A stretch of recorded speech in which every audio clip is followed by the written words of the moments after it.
Oi, pessoal, tudo bom? Essa semana, nos Ed Talks aqui da Fábrica de Cursos, a gente está falando sobre um tema super relevante, que é o Rapid Learning. E como eu prometi, eu vou responder algumas perguntas que a gente recebeu, e a pergunta de hoje é: quais os benefícios do Rapid Learning? A gente pode aplicar o Rapid Learning em qualquer projeto, mas vale destacar alguns dos maiores diferenciais. Eu trouxe aqui alguns para vocês. O primeiro é a agilidade.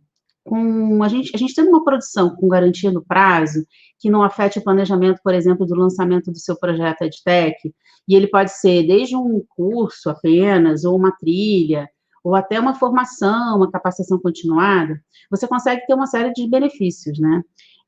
Você consegue, por exemplo, reduzir um retrabalho com as sobreposições de tarefas que acontecem quando a gente perde os prazos de projeto, que é até difícil a gente mensurar um pouco esse custo, né, mas ele é bem relevante.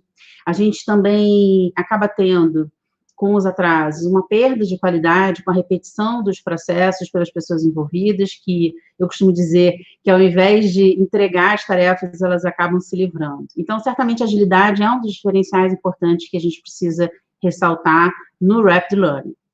Um outro também, que está diretamente associado ao custo, é o seu processo simples, né? Então, a gente consegue, com um processo simples e organizado, ter um baixíssimo retrabalho. Claro que um dos principais fatores que ele vai impactar, como eu falei, é na redução do custo. Mas a gente também precisa pensar que é muito importante para que ele tenha um bom resultado, né, que seu produto seja eficiente, que ele tenha um bom planejamento. Dessa forma, consegue garantir, por exemplo, que a estrutura do conteúdo está adequada, principalmente ao objetivo principal do treinamento, mas também com o público, que é um dos pontos, né, mais importantes e que, às vezes, ele não é exatamente o foco do planejamento. Ainda nessa etapa de planejamento, a gente tem que pensar sobre as formas de acesso. Outro ponto que é super importante, porque, afinal de contas, a gente precisa saber onde a pessoa vai estar e como que ela vai estar, né? Como é que esse seu colaborador vai estar quando ele for fazer o seu treinamento, né? Ele vai estar, por exemplo, no ambiente de trabalho compartilhado, e aí ele vai poder fazer isso no intervalo, ou ele vai estar, por exemplo, em pé numa loja, com pequenos pedaços de tempo para acesso, e muitas interrupções a qualquer momento. Ele vai estar, por exemplo, no metrô, sem internet, ou na mesa de trabalho, sentado confortavelmente, seja, né, em casa ou na empresa. É sempre importante a gente pensar que a gente não precisa mapear todos os formatos possíveis, né? A gente, às vezes, não consegue identificar todas as opções, mas é importante a gente tentar elencar ali os mais comuns, né, os prováveis formatos de acesso e focar nesses formatos no planejamento. E aí você consegue tanto desenhar o seu projeto de uma forma mais eficiente, como priorizar o formato. Então, por exemplo, ele vai acessar provavelmente no celular, a maioria. Então, o teu produto tem que ser mobile first, tem que estar adaptado prioritariamente a um acesso mobile, mas também vai funcionar numa tela grande, no computador, no desktop. E aí, por fim, eu queria falar sobre a qualidade, que ela não pode ser ignorada. Às vezes as pessoas fazem essa associação errada de um formato de Rapid Learning que vai ter como resultado uma baixa qualidade. Não adianta nada a gente fazer um projeto mais barato, que a gente consiga, por exemplo, entregar no prazo, mas que não tenha um bom engajamento. Costumo dizer que o projeto, ele pode não garantir a qualidade desejada. E se você, por acaso, tiver esse cenário, você nem começa. Às vezes é melhor você pegar e fazer um PDF e mandar por e-mail, por exemplo.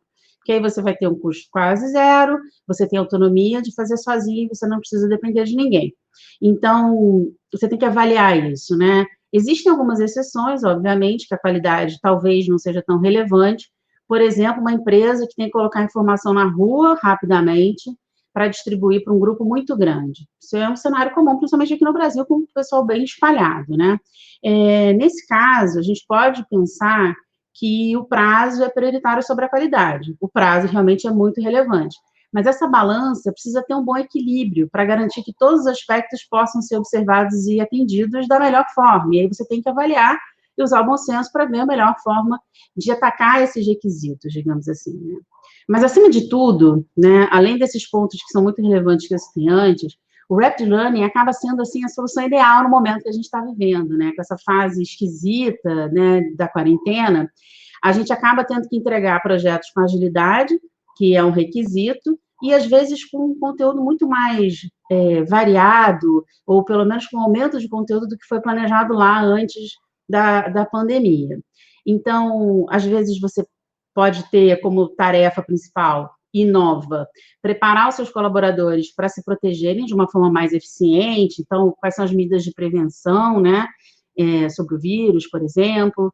Você pode também precisar prepará-los para um novo normal, com a retomada das atividades, mesmo aí lenta, ou talvez para que eles consigam utilizar esses novos sistemas, né? Muitas empresas estão migrando para a nuvem, às vezes de uma forma meio radical, porque não houve possibilidade de grande planejamento, mas a gente precisa treinar esse pessoal para utilizar esses novos sistemas na nuvem, por exemplo.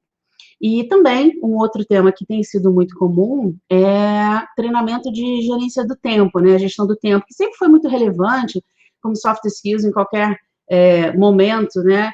Mas agora, principalmente com as pessoas no home office, que acaba sendo muito mais difícil fazer a gestão do tempo. E, além disso, a gente continua tendo que cumprir lá o plano de treinamento que foi desenhado antes do Covid, né? E se a gente puder fazer isso com baixo investimento e qualidade, perfeito. Então, esses são os grandes benefícios do Rapid Learning. Eu espero ter podido, de alguma forma, ajudar vocês nesse processo. E amanhã a gente vai continuar falando sobre o tema. Então, a gente se encontra amanhã.